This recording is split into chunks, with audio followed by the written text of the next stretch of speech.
And we are back, and we just finished watching 1984's The Pope of Greenwich Village. This is rated R with a runtime of 2 hours and 1 minute.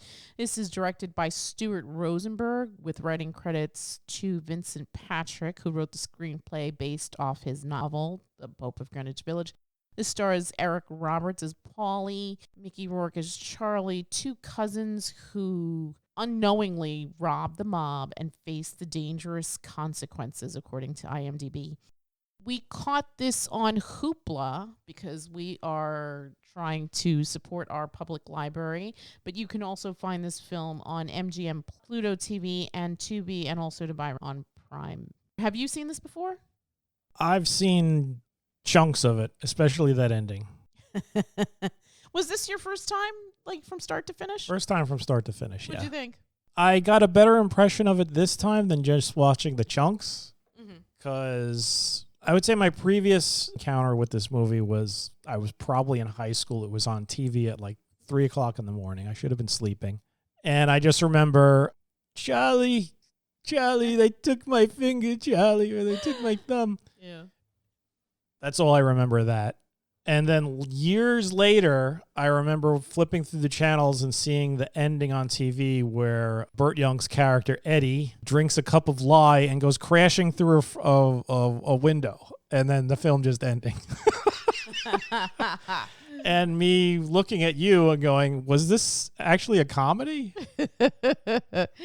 Because that ending is just... It's so bananas. It's so bananas. It's so ridiculous. And apparently, strangely enough, tonally speaking, it goes with the rest of the film, because there are bits of just like stupid comedy. Yeah, absolutely. Especially with Paulie. Paulie is just a baboon. Yeah. Exactly. He is a baboon. He is just such a dumbass. And the funny thing is I've known people like Paulie. Yeah.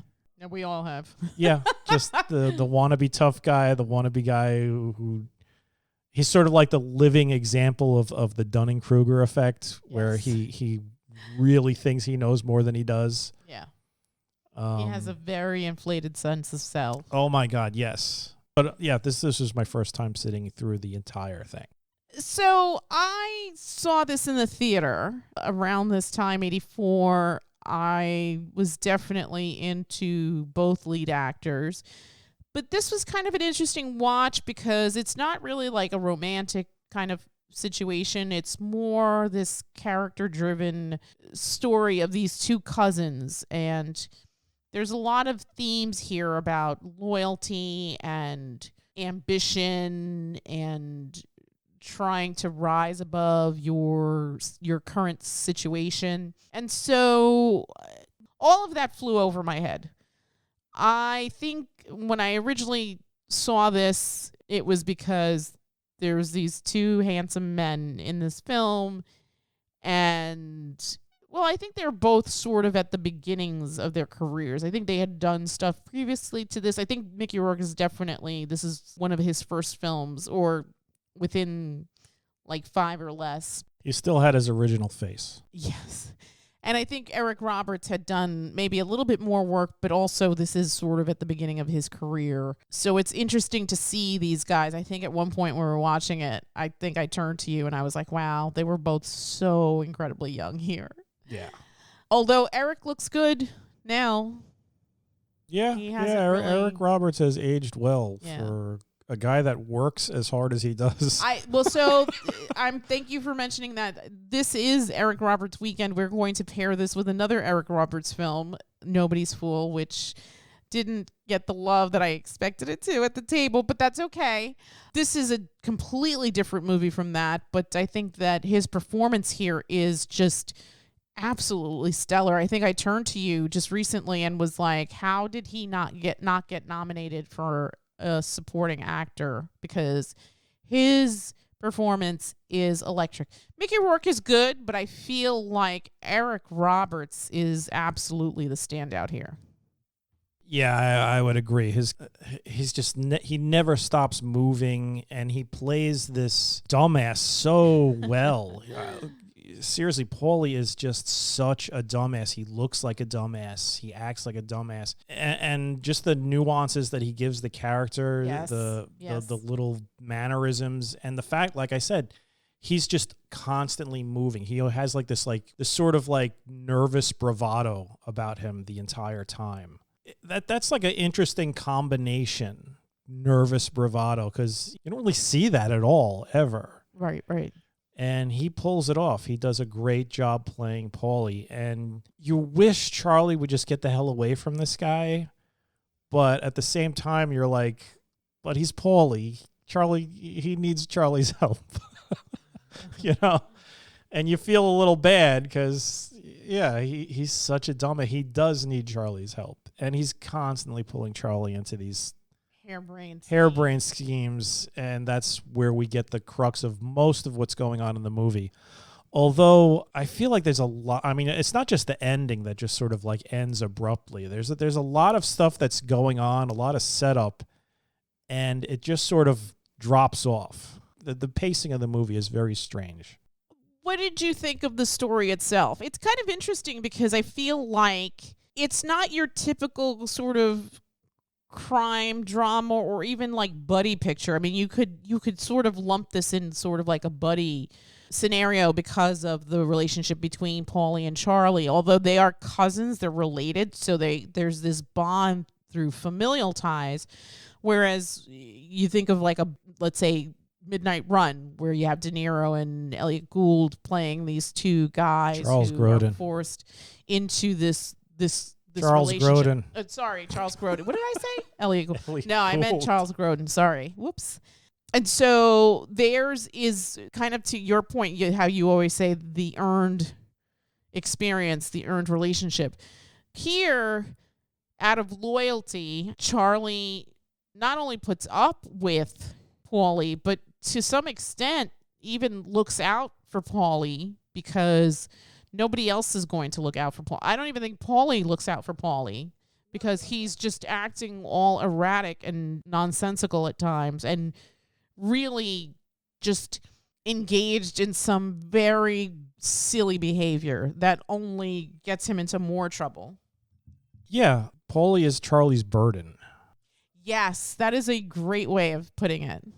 Charlie is genuinely trying to, I guess, improve his life. I mean, he's still doing it in these kind of like 2-bit street hustler ways, kind of like skimming money off the top of his. In the beginning, he's a maitre d' at a restaurant, and Paulie's a waiter, and he's basically like skimming money, doing it just enough so that the boss doesn't throw them out. I'm pretty sure the boss knows what the hell's going on, but he has to keep Paulie reined in because Paulie, give him an inch, he takes a yard, because Paulie's a moron. And that leads to them getting fired. And after that, you'd think Charlie would be like, you know what, Paulie, I'm done. Right. I'm through with you. But no, he's still looking out for the guy. Yeah. He's trying to advise him against this whole thing with the horse. He's hesitant to take the deal with this sure thing score that suddenly Paulie comes at him with. Mm-hmm. But he goes along with it. And I feel like there's even a feeling in me that as far as this score goes, this theft, this robbery that they're gonna do, Charlie is mainly doing it just so Paulie doesn't completely F it all up and get thrown in prison. I feel like that's right. Yeah, I think he's the guy who found Barney. Oh no, I think it was Paulie, because Paulie brings Charlie to meet Barney. He does? Yeah. Okay, so maybe I read that wrong, but Charlie's the one who's asking the questions. Right. He's definitely the smart one. And Barney even picks up on that because Right. Barney, immediately goes to Charlie and starts talking to him more seriously about the job. Right. He realizes that Paulie This is just the guy who's in charge. Yeah. that Paulie's just a dumbass. So yeah, Charlie is Paulie's keeper, and I guess out of this, maybe it's the family thing. Maybe it's just because they grew up and he views him as sort of like his dim-witted little brother. Yeah. But that's the bond that's between them. Like you said, it's not the same as the sort of like begrudging friendship that forms in a film like Midnight Run, or any sort of like buddy sort of film where they start out as kind of like two dudes just, you know, butting heads, and by the end of it they're bros. They're bros killing an entire squad of corrupt cops or something like that. Yeah. It does have like a bit of a buddy element, but not quite. So I want to go back to something that you and I think talked about briefly after we watched the film. You kind of highlighted how it felt disjointed. So I'm assuming because it's based on a novel, you have to make some compromises, you have to make some edits, because obviously with a novel you can sort of flesh out the characters and really let that story breathe and come to fruition. Here, you're encumbered by time and stuff, but it is interesting because now you have these physical representation of your characters. And I feel like usually in a lot of films, you have exposition guy. You don't have that here. Everything is shown to you. To your point before, like the little ticks, the nuances that Eric Roberts does to show you who Paulie is. Same thing with Mickey Rourke and the Charlie character. They're very enmeshed in this world, and they definitely are living these characters, and it's really interesting to watch. It's funny how there are certain performances, there's certain actors, there's certain performers that you can tell they go the extra mile, and I feel like here this is sort of at the start of their careers. They're both very young, and they have a whole filmography in front of both of them. But here, it's really strong and really impressive. It definitely feels like more of a character-driven piece where the performances are the highlight. And even, I think we've mentioned this before, New York as a character, as a silent character in the storytelling. This world that they live in is 1980s Greenwich Village. You look at the old shops, you look at the old streets, the old neighborhood, you see the Twin Towers in the background in one of the shots. As someone who lived during that time, and I'm sure you can attest to this as well, it's sort of interesting to kind of see this little patch of what life used to be like. Yeah, it definitely hit the old nostalgia there. Yeah. Just seeing the streets, seeing that area, seeing the Twin Towers, the fact that there were like all those like old Italian food stores everywhere. Yes, that was one of the things that definitely jumped out at me. Yeah, there was like that one scene where they were just sort of crisscrossing the street. And it was just all Paulie those little was shops. buying stuff from each store to construct his gigantic sandwich that he was going to eat at the park. Yes. Eating in the park. Not like a real park. Like the type of concrete park where you're eating on a table that doubles as a chess set. Yeah. And in the background, there's just like either like a stickball court or a handball court or just a couple of basketball hoops. Yeah. No trees, just a really tall cyclone fence surrounding it. Yeah. And I remember sitting in places like that and hanging out with my friends. Yeah.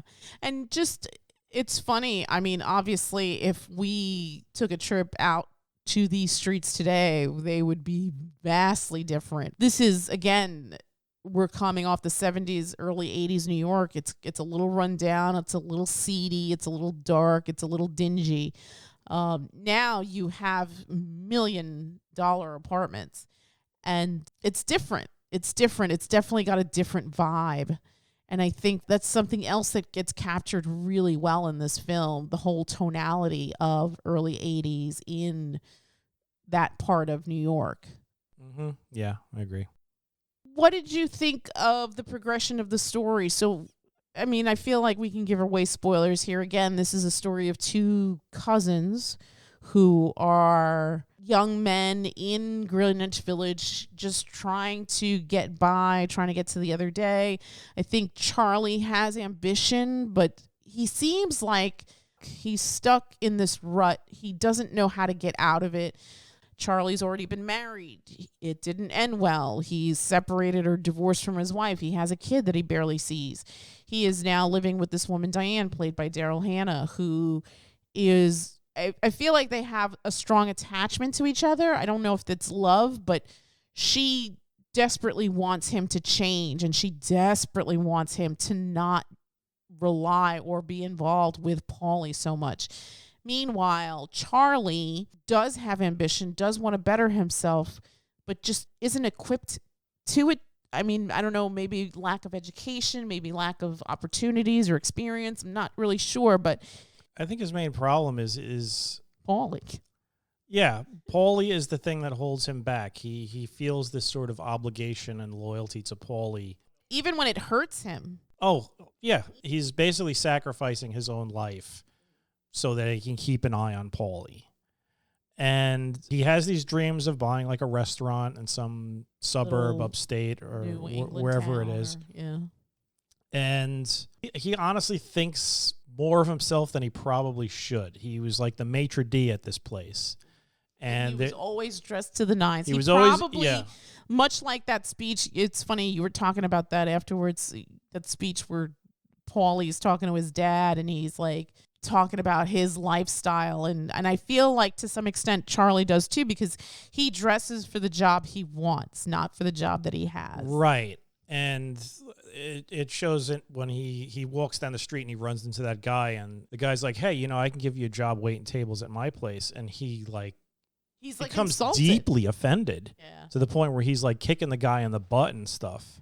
So yeah, he definitely views himself as being better than his situation For his would station indicate. in life. Yeah. And a lot of that probably has to do with his loyalty to Charlie, because he's never going to get past that.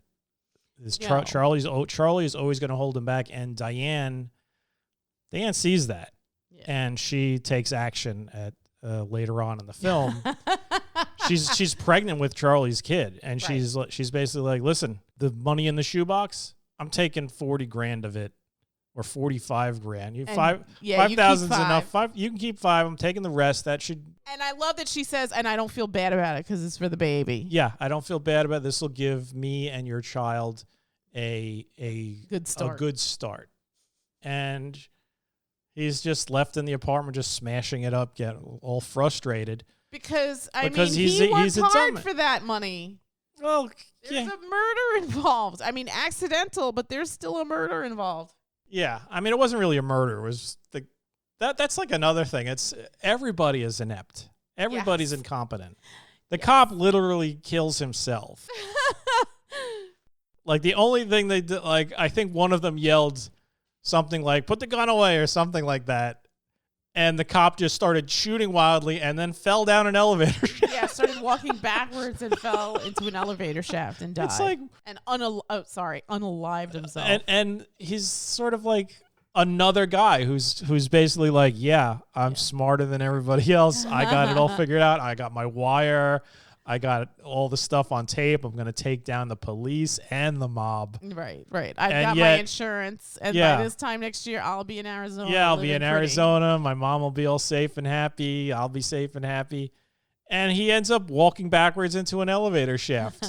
Nobody even shoots at him. They're hiding behind a bookcase. Yes. And Or some shelving. Yeah, not even a book. Yeah, and the cop kills himself. Thank you for bringing that up, because I agree with that. I felt like everybody just had these dreams of a better life. Everybody these was dreams like of trying to grandeur. get rich quick. Everybody was like on the Ralph Cramden plan. Crazy harebrained scheme. Yes, to get rich. And it was really interesting to see it, the way it unfolded. And it's sort of like in the middle of the story, and then you see the fallout from it, because nobody knows about Charlie, but Paulie, who's incriminated pretty early in the story, is now being targeted for retribution. And to your point, Bedbug Eddie does enact punishment on Charlie, not only physically, but I guess mentally, because he forces him to sort of be like his coffee boy at the little club. Little mob hangout. Right. So what did you think of the Burt Young character, Bedbug Eddie? What a terrible name. I mean, it's interesting that he's like painted as this terrifying guy, but it's Burt Young. Yes. I know. I'm like, Paulie from Rocky. Yes, you know? I can't take him seriously. Another dumbass. But in this one, he's supposed to be this menacing guy who cuts people up. But honestly, that's really all we know about him, to be honest. Right. We don't really get a lot. You don't really get a lot, and you don't really need to get a lot other than he is the sort of top dog mobster in the area. And you probably shouldn't be taking his money because he'll start cutting your arms and legs off. But even with him, it's sort of like everybody in this movie they have a very strong relationship with failure, and all their plans just something happens. Like even the end with Charlie and his big plan, he basically struts into the mob place and he's like, I need to talk with Bedbug. Sits down with him. He's not backing down. He's not acting like he's afraid. Bedbug knows that he took his money. Charlie says as much. Yeah, I took the money with Paulie. And you're not getting it back. And you're not getting it back. And you're going to leave us alone because I got this tape that says all this other stuff. And you think, all right, so there's going to sort of be like this stalemate between the two of them because Bedbug can't really kill this guy or kill Paulie because then he'll turn over the tape will be handed over. And Charlie and Paulie will be able to go on their way, but obviously they're not going to be able to work for any of these criminals anymore. But then Paulie puts lye in the guy's coffee cup. And Burt Young starts screaming, and he runs out of the room, runs across the other room, smashes through the front window, and then runs down the block. And it's sort of like, once again, Charlie's plan is just effed up by Paulie again. And now they're just sort of like walking down the street, and it's like, okay, if anything's going to get you out of town and start a new life and maybe a better life, I guess this is it. So I guess in a certain way, Charlie is kind of forced to move on with his life. Mm-hmm. And I guess he's taking Paulie with him. Right. Because it's not like Paulie could stay. Right.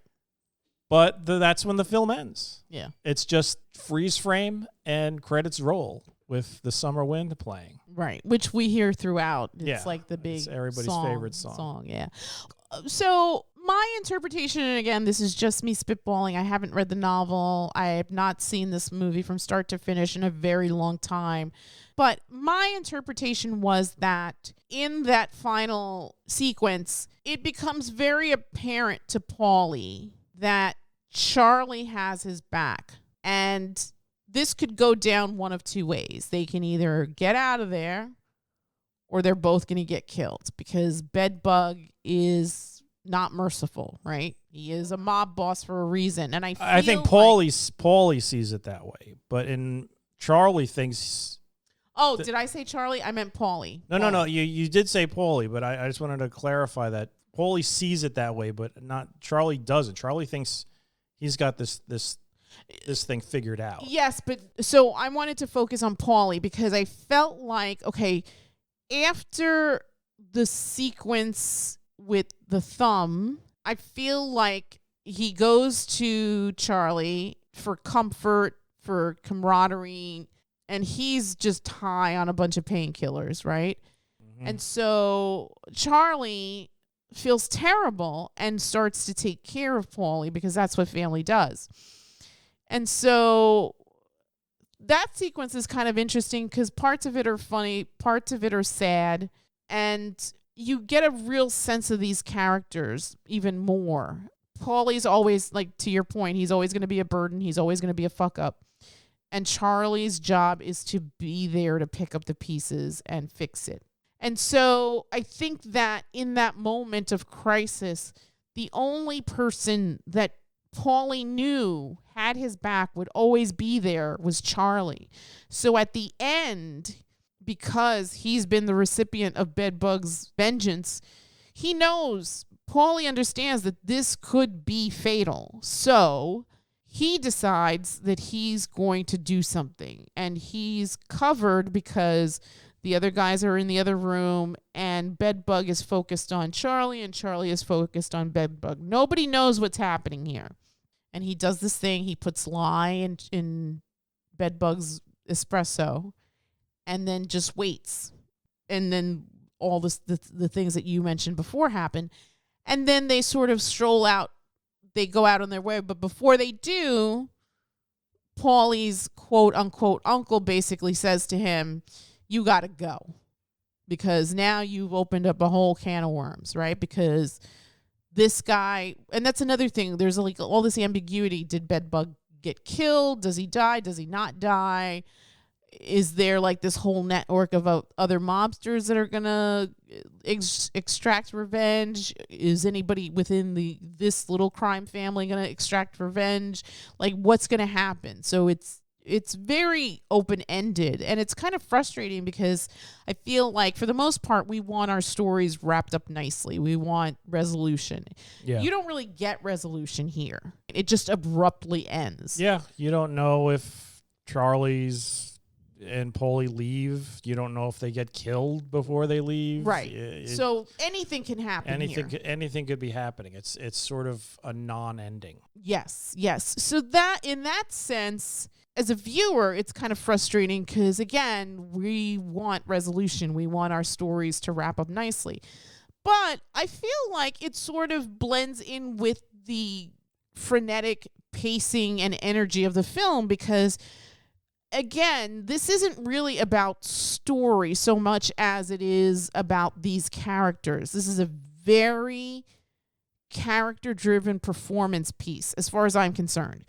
And so the story's there, but it's more about Charlie and Paulie, their place within this world, the things that they do in this world, and how their stories play out more than anything. I mean, Barney's a non-issue. Mrs. Ritter, the Geraldine Page character, she's a non-issue. You see Diane very briefly. She's another one. Like, there's no resolution to that story. What happens with her? Does he ever try to find her? I mean, she is pregnant with his child. And so these, like, man children, right? Because they're both, I mean, I think Charlie does try, but it's almost like he's impeded because of Paulie. Paulie is the albatross around his neck that will never let him get ahead or succeed in a way. Yeah. Because I think Paulie's always bringing him down. Yeah, like I said, he's Charlie's burden. I don't think it's mean or malicious. I think Paulie was just born under a ladder with a broken mirror and a black cat in the room kind of thing. I think that for both of them, they just have the worst sort of luck. And that's why I was saying everybody's sort of like they have a strong relationship with failure. It's just their best laid plans never materialize. Somehow there's always something in the way or some boneheaded decision that was made. That's how it works. Yeah. Besides the ambiguity, I guess, in the ending and the story of what's happening, did you feel like anything else was lacking in the film? Like I said, just the there are story elements that are given time, but just sort of kind of peter out. Right. It was almost like the whole thing with the cops was just an excuse for the mother, Miss Ritter, to give a speech. Right. And then that was it. Right. It was, okay, we got a good performance out of that. And even Barney, I mean, it's funny because you think that he's going to be more integral to the story, but he's sort of not. No, he just sort of runs off, and Charlie sticks to his word and gives him his money. Thanks for bringing that up. So again, the Pope of Greenwich Village refers to Charlie. He is, according to Paulie, the moral compass. And it's interesting because we don't really get that in the film, but apparently in the book, this is a big thing. However, I felt like the film does this good job of presenting these two characters in a very strange storytelling, but not unpleasant, I want to say. I enjoyed it. It is from 1984, so a lot of time has passed from now and when this movie was first released. And I think that the storytelling, again, I think we as an audience, as consumers of stories, want our happily ever after and our stories tied up nicely. But this is not what this film is about. It almost feels like a slice of life. This period of time in the lives of these two men and the things that happen to them and how these events unfold. I don't feel like anybody really learned anything. I don't feel like anybody had any kind of growth. No, yeah, there was very little character growth. Very little. But they do come across really, really well, and it's because the performances are so strong. Again, very strange storytelling, and it doesn't have a typical Hollywood ending, but still, I felt it was gratifying. It wasn't the best movie I ever saw. It wasn't the worst thing, but I feel like the thing that propels this to the next level is the performances by Roberts and Rourke in this piece. Yeah, I would agree. I would say the performances are far stronger than the actual story. Yes, agreed. And again, it's nice to see 1980s New York, which is always near and dear to my heart, as I'm sure it is to yours, because we grew up on those streets, you know? What would you give this? If I was going to give this from 1 to 10, I think I would give it a 7.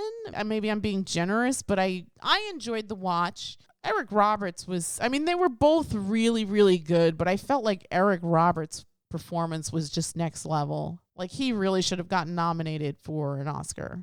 Yeah, he was excellent in it. He was absolutely electric in this, yeah. I'd probably give it a 6.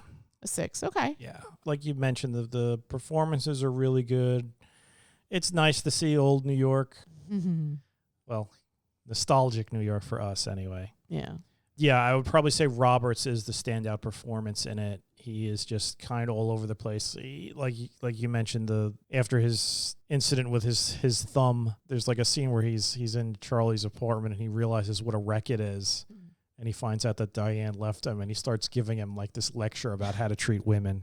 Yes. And it's sort of like funny it's funny because it's like he forgot that he lost his thumb for like maybe 3 solid minutes of him just lecturing him. Yes. And then he realizes, and he's no better at relationships. Oh God, he's a train wreck. Yeah, exactly. And then it's like when he's done with the lecture, he realizes, oh yeah, my thumb's still gone. Exactly. So yeah, I would say the performances are good. It's just there's even with the crazy abrupt ending, it's sort of it's softened by the fact that it sort of has like this kind of, I guess, this dark humor to it. Yes. Do you think that was intentional? Or, again, we haven't read the book. I gotta be honest, there were other little bits of just sort of humor to this movie. Yeah. So it wasn't completely out of place. Yes. But it was sprinkled so far and few and far between that it was just like surprising. Yeah. It is weird to pigeonhole this film because you could say it's a crime drama, right? You could say it's a dark comedy, and even like slice of life. Like there's so much going on here that it's really hard to like. It's a unique movie. It is a very unique movie. It's not like spectacular in effects or anything. And I appreciate that the writer of the novel was the screenplay writer. So he got to control it. He got to control the storytelling, and he didn't like Hollywood it up, which was also kind of nice. He stayed true to the tone and the spirit of the novel. Yeah, I really like this a lot. I think it still holds up. I think the performances are the thing that propel it to a higher grade for me, but I think it still stands the test of time because it's a really interesting character-driven piece. Again, we caught this on the Hoopla app. Please, please, please do yourself a favor and support your local libraries. There is so much world to see, and you could see it in the comfort of your home. Again, this is from 1984, The Pope of Greenwich Village. Rated R. There's language, mild violence, I guess, right? The thumb thing. Mm-hmm. And yeah, according to IMDb, it's tagged as caper. Caper. Gangster, action, comedy, crime, and drama. Yeah, this comes to us from director Stuart Rosenberg and screenplay by Vincent Patrick from his novel. Support your public library. Check it out on Hoopla, but also you can catch it on MGM Plus, Plex TV, and Tubi. And with that, don't forget to like, share, and subscribe, and tell us what you think about Pope of Greenwich Village. We'd love to hear what you think. And with that, we'll wrap it up and see you again soon for another review. Good night. Good night.